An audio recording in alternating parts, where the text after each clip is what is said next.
back to Rochie Roch YouTube. Today I am joined by the one and only Moelogo. How you doing? Do you know what? I really wanted to say a little thing that you said every little beginning. Oh, my tagline? Yeah.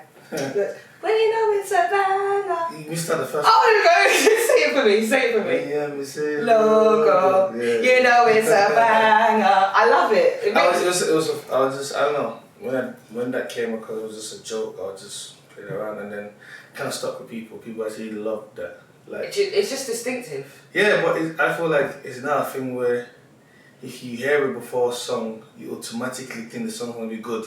Yes. Which is a good thing.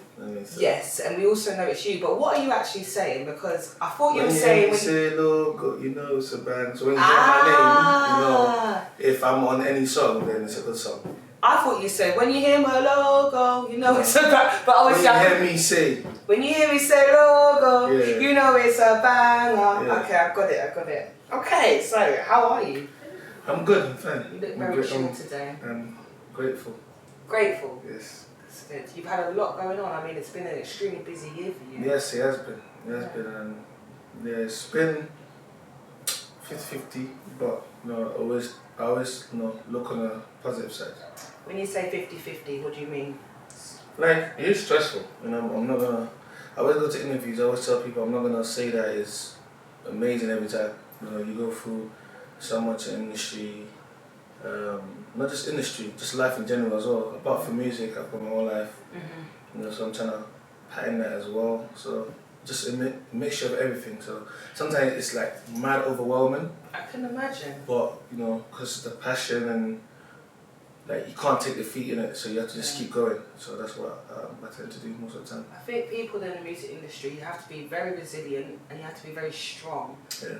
Because us as individuals, we all go through things in life anyway, but having to deal with that on top of the showbiz and the music, it must be very pressurising. Yeah, definitely. Because you can't please everyone.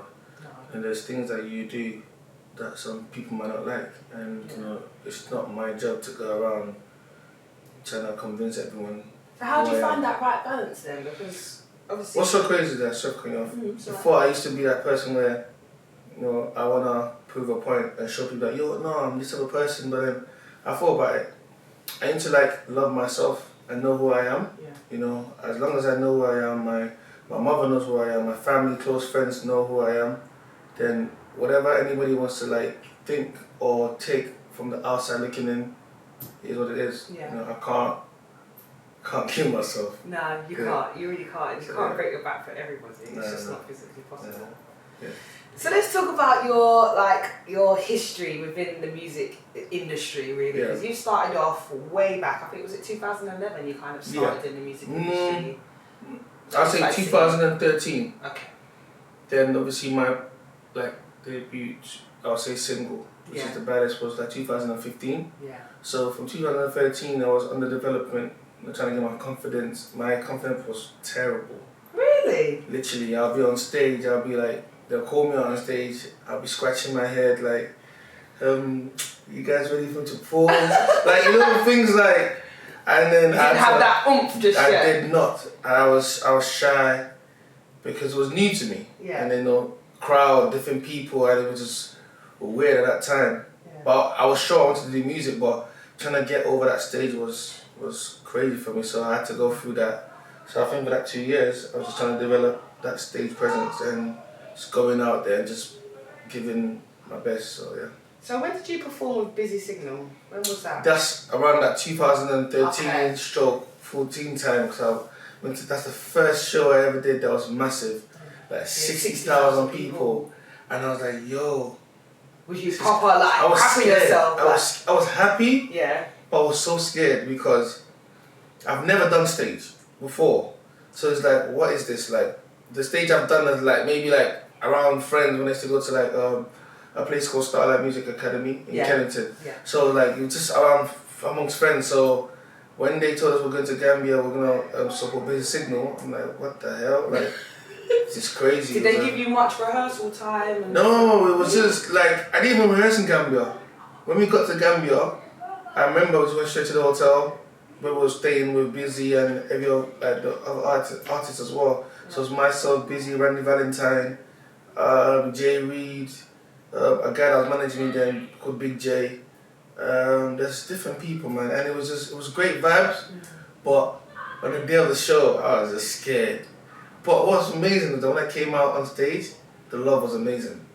Like, it's like they knew me, but I've never been there. Did that make you feel more comfortable? Yeah, it was, and at the same time weird, because I'm like, I've never been here. So, like, then I think that day I understood, like, you know, people just... Gravitate. Yeah, just love music, innit? They just love, you know, the fact that you're coming out there and you're performing for them. So how did you really come across your style? Because it's kind of like a combination of Afro beats, R&B, hip-hop. Yeah. I wouldn't say that you're specifically in one genre, so how did you kind of find that sound? I think being born in Nigeria and understanding the culture there and coming here as well and understanding this culture and how people move around here and the slangs and everything kind of gave me the ability to be able to merge everything together. Because obviously in Nigeria I listened to the African music like Fela Kuti, King Sunny Ade, and just to name a few of those people. And then when I came to the UK when I was 10 years old, I was in school. So mixing around with the people from the UK, how they talk, and just blending in. And also the music they're listening to. Remember that back then it was UK garage and grime era type of ish. So it's like listening to that. And then when I got in trouble into the, I'm at the teacher's detention or whatever it is, they keep playing that Craig David, you know. So all that music, like that's when we had Atomic Kitten. Oh, good times! I like. Yeah, so like you have no choice, but it's always like all this. So everything I kind of found a way to kind of mix everything where it makes me unique. So you got your culture mixed in with kind of the modern influences as well. Okay. I'm not trying to interview you here. No, that's fine. But don't you think, you know, if you don't understand something, but if you listen to it and you like the feel, don't you think that should push you to say, do you know what, I want to research and actually know what this person is saying? Yes, 100%, and that's what I started doing because I've got a couple of, we were just talking about one of my friends, so I've got a couple of friends that are like telling me exactly what's going on and what the feel or the vibe of the song is.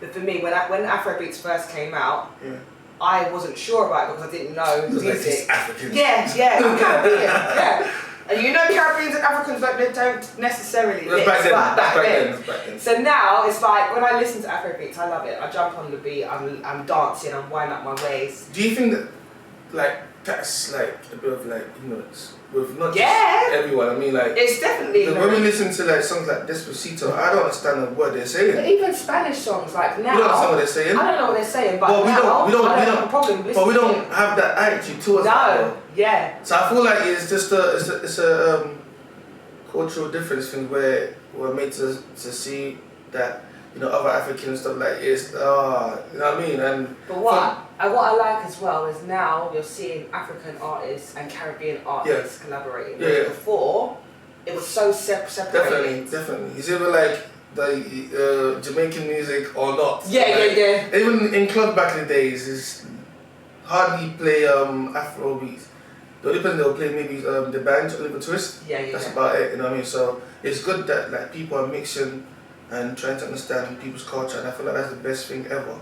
You know, I love other people's culture. I love listening to like Bollywood music. I love French music. I don't understand the word they say, but it's the feeling. I like French rap. I feel like I feel like the feeling is the most important thing ever. You know it's what you're getting from the music, isn't it, rather than necessarily the words behind it. Okay. Because it's for English as well. It's like you get an English artist singing, it's just English. Like sometimes I don't get nothing from it because maybe they're not putting the soul into it. It doesn't touch you. But you listen to music from, I don't know, maybe Mali or Congo. These people making music, like it's like the passion in it. It's amazing. So why do you think, I mean, obviously we just touched on it a little bit, but Afrobeats has obviously grown phenomenally. Why do you think that it's taken over so much of the music industry at the moment? I think it's always been there, you know, obviously, but I think this time around is the perfect time for it to shine. You know, you have a lot of people doing it and they're doing it so well. You know, you've got the likes of Mr. Easy, you got Wizkid, Davido, Techno, Adekunle Gold, who was it there? Yemiade, Tiwa Savage. You've got Patty Rankin. You've got, who was it there? Sorry, you've got Malik Berry. And these are the people that you like look up to, or do you want to collaborate with? I don't look up to anyone. I don't look up to anyone. You're in your own league. I just respect all these people because they're doing amazing things and they're shining light on Africa and the music and the culture. So you have all these people doing amazing things. So, you know, it's only going to go far. It's nice to see that, isn't it? Yeah.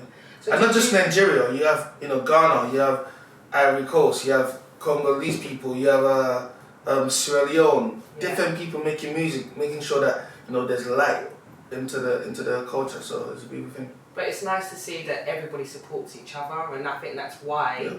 I think that's one of the reasons why the movement is being pushed as well. Because selective, but yeah. Really? It's selective? It's selective, but yeah. Okay, what do you mean by We're not going to go into it, but... not going to go into it. It's some politics behind Africa. There's always politics with everything in life, not just music. Yeah. But you just have to trust yourself and know what you're doing, stay in your lane and just keep going. And don't be defeated. Okay, that's interesting. So let's talk about your skills, your singing. Yeah. So you started off in the choir. Yeah. Are you quite a religious person, would you say? I would say spiritual. There's a difference between religion and spiritual, isn't it? Yeah. I believe in God, definitely. If I tell you I'm religious, I'll be lying, because that means I'll be saying I pray 5 times a day. You know what I mean? I don't follow everything.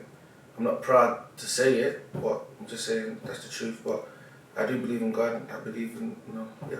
I think it's important for you to have that own connection. I don't necessarily think you have to always follow the religion to the T. If you've got your own connection with God and you're spiritual in that way, then you know it's a blessing. Okay, so you started off in choirs. Yeah. So how did you kind of get into singing on with rappers and stuff like that? Because I know you started working with Kano, Chipmunk. How did that come about? That came about from Starlight Music Academy, because we was there and we was working, learning, and they would invite, people like Chip to come through, and the day came through, and Kano came through as well. It was a long time ago, and I was so gassed because those are the people that I looked like. They were TV, and that time was big. They were big. So I'm like, yo, that's Chipmunk, that's Kano, you know what I mean? Yeah. And that kind of gave me that, that, what's the word? Help me out here. Confidence? I don't know. Not confidence, just if these people can do it, I can do it as well. Okay, believe. You see believe, that's it. You got people like N-Dubs who were doing their thing back then. Oh, I used to love it. You got Tinchi, Teo Cruz. Is it Teo Cruz? I heard about him. Yeah, those people were doing amazing. And you got Lamar as well. Yeah, Lamar. Back then, and you got them and them, Blue. They're just singing about everything. So it was it was amazing to see, and you had Shalama, all those people there.